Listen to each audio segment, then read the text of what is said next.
আবার মমতা ব্যানার্জি হাইকোর্টে গেছেন। আপনারাও হয়তো দেখেছেন বা শুনেছেন, আবার মমতা ব্যানার্জি হাইকোর্টে গেছেন, কলকাতা হাইকোর্টে গেছেন। তবে এবার সাদা শাড়ি পরে। ওই আগের বার যে গিয়েছিলেন না, এই ভোট পরবর্তী হিংসা মামলা করতে, ফাইল করতে করতে একদম উকিল হয়ে চলে গিয়েছিলেন কোর্ট, কালো গ্রাউন্ড যেটা উকিলের ড্রেস, সেইটা সবাই ভেবেছিল যে হঠাৎ করে আবার আইনজীবী হয়ে গেল কেন। আমিও না সকালে ঘুম থেকে উঠে দেখছি কি ব্যাপার, মমতা ব্যানার্জি আবার কবে আইনজীবী হলো? না আমি স্বপ্ন দেখছি নাকি বলে ভালো করে মুখ টুকে জল দিয়ে দেখি না, না নিউজ তো ঠিক বলছে। হ্যাঁ, মমতা ব্যানার্জি আইনজীবী। তবে এবার আর আইনজীবী নয়, উনি দোলা সেন, কুণাল, তারপরে আপনার যিনি আছেন উকিল লয়ার কল্যাণ বন্দ্যোপাধ্যায়, ওনার আবার বন্দ্যোপাধ্যায় একটু টান টান টান টান ভাব, সব বন্দ্যোপাধ্যায়গুলো ওনাদের।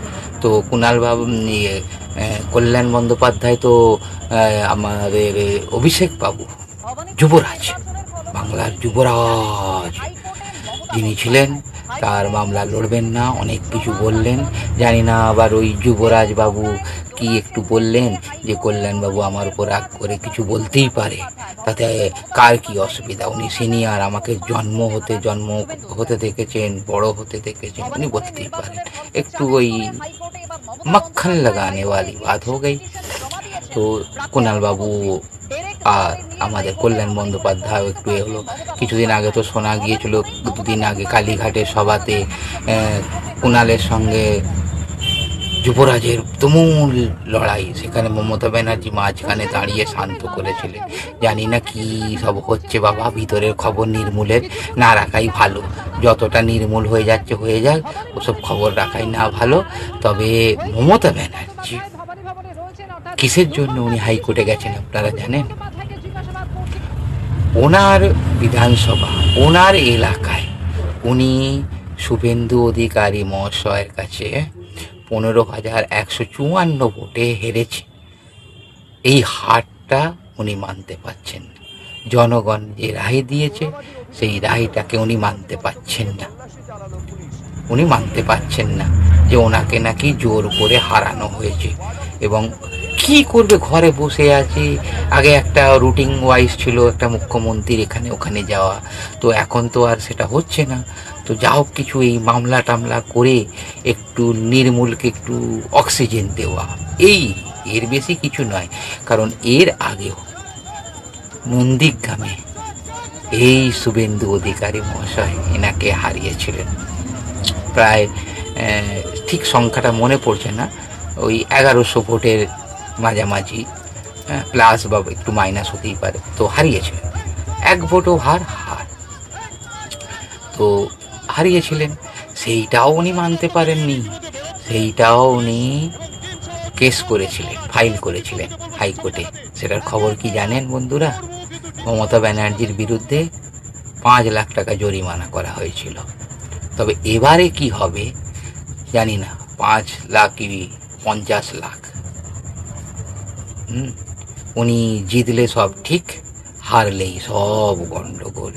আগের বারে নন্দীগ্রামে বলেছিল লোডশেডিং করে হারিয়েছেন, আর এবারে বলছেন যে ইভিএম হ্যাকিং হয়েছে, এইসব নানান রকম পায় না।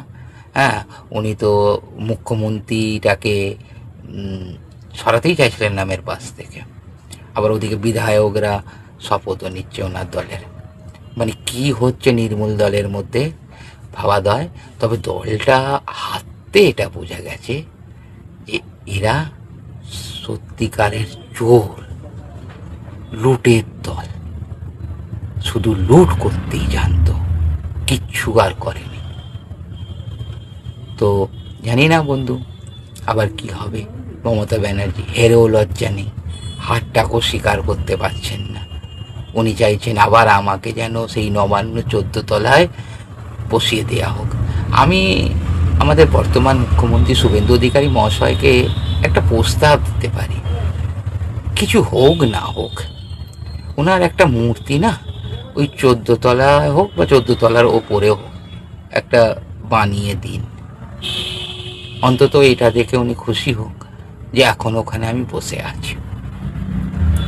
হেরও লজ্জা নেই, দলটা শেষ হয়ে গেল তাও লজ্জা নেই, আবার কোর্টে যাচ্ছেন উনি। ওই কল্যাণ বন্দ্যোপাধ্যায় উকিল লড়বেন। তো যাই হোক বন্ধুরা, দেখা যাক। আগের বারে নন্দীগ্রামে হেরে 5 লাখ টাকা জরিমানা হয়েছিল, তো এবার ওনারই এলাকায় হেরে গেছেন, সেটাও মানতে পারেননি। তো তার জন্যে ভবানী ভবন যে ওনারে, ভবানীপুর যে ওনারে, তো জানি না কত টাকা জরিমানা হয়। তো বন্ধুরা দেখতে থাকুন, আমরাও দেখছি লক্ষ্য করে।